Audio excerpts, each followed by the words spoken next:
Warning, this episode contains spoilers for The Mandalorian Season 3, Episode 8. So if you haven't seen it yet, come back later when you have. This is the way.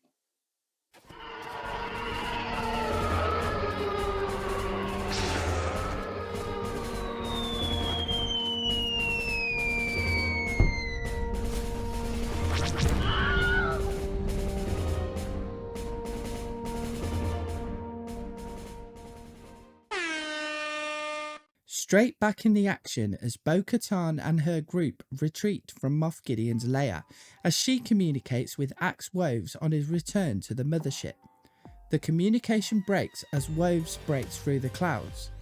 Woves makes it to the ship and instructs the onboard Mandalorians to reinforce Bo-Katan as he takes over the ship's controls. The Mandalorians break through the clouds, narrowly missing the passing TIE fighter squadrons as they approach and engage the remaining light cruiser with Woves alone at the helm. We return to Din Djarin as he's being led tied up through the Imperial base. He attempts an escape, but with his hands tied is unable to overthrow the Imperial guards, and just as it looks over for Mando, Grogu in his IG-12 exosuit comes to the rescue and defeats the remaining guards. He frees Djarin and he hatches a plan to track down and end Gideon for good. With help from R5, Din, rather epically may I add, gets through a group of Imperial soldiers only to find a group of Moff Gideon clones still in containment and destroys them.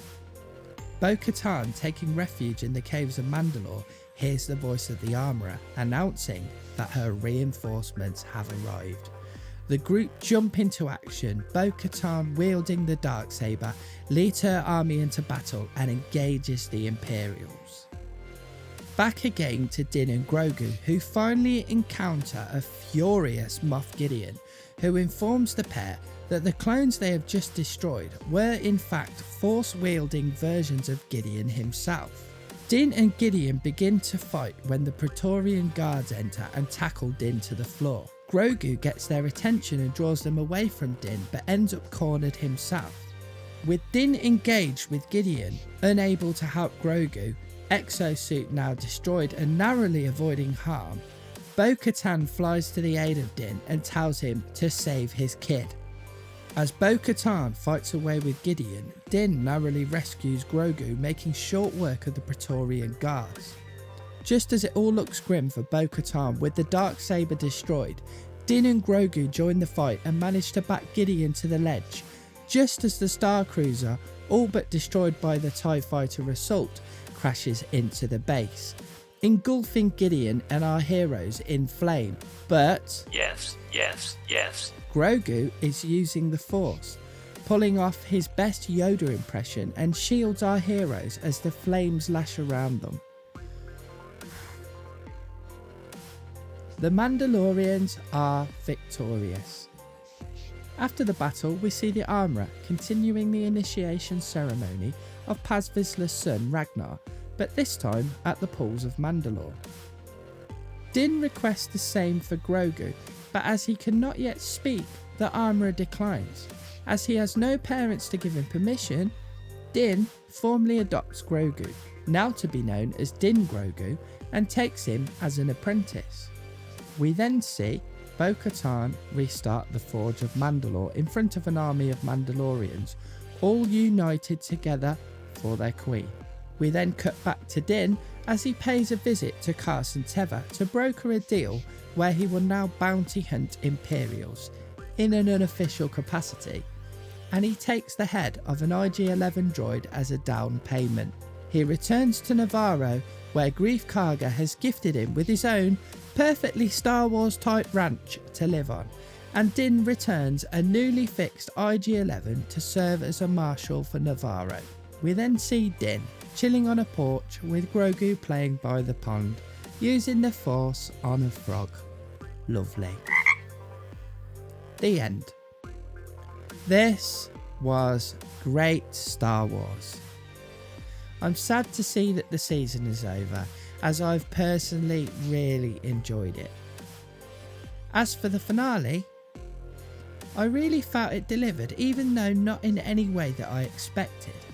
The main thing I was grateful for was a happy ending. With everything going on in the world, I think we really needed it, as opposed to an Empire Strikes Back type ending that I kind of expected.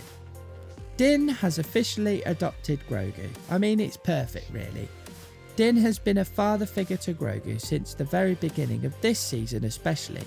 The bond between the two is not only lovable, but they showed in the final battles on Mandalore that they make quite the formidable team, with Mando's fighting ability and Grogu's force ability.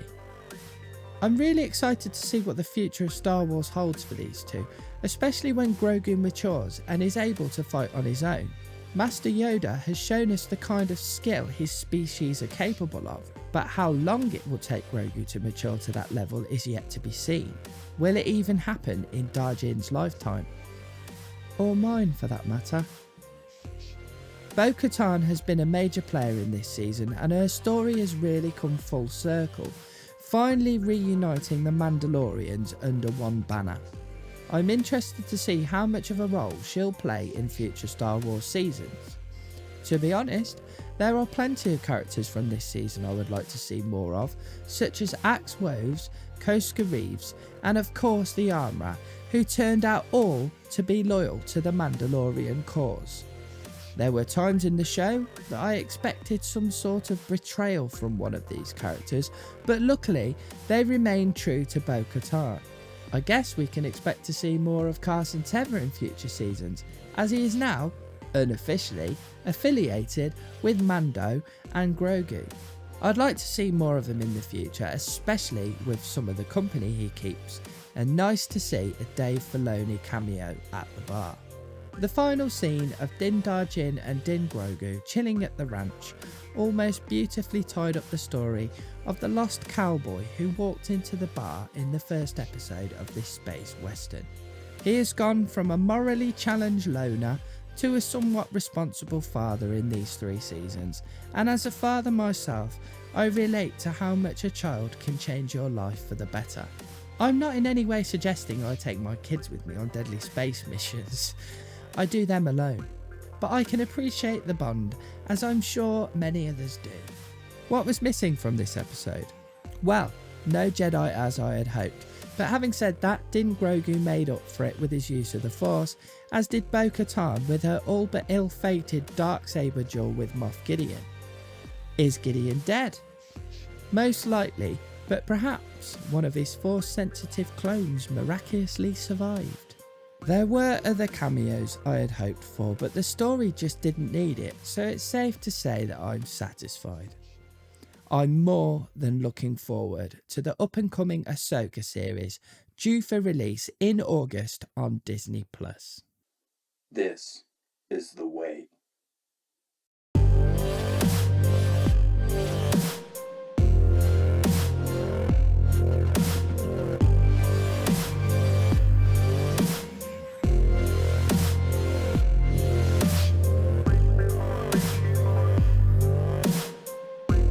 Thanks for watching. You can see my Mandalorian Season 3 playlist here, another video here, and please consider subscribing here.